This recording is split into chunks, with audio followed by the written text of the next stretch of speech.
¿Dónde está su marido? El 2, el 3, la ceniza, la ceniza... Caram, quin abric més original. Era del meu marit, fet en paper de diari reciclat. Era periodista? Ecologista. Pels ecologistes tenim un taüt de fusta de pi. No, fusta de pi no, eh? Doncs fusta d'alzina. No. Talar un arbre per això l'ofendria. Doncs un taüt d'un No, ha de ser una sepultura 100% sostenible. Bé que hem d'introduir el seu marit en algun recipient.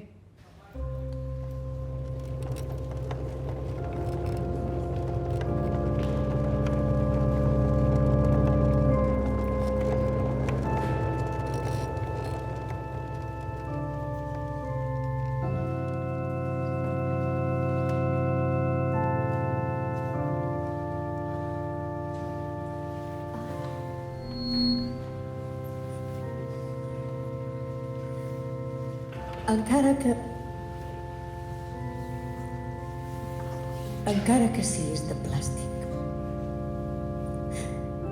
Si no ets en vas, el groc, no hi aniràs.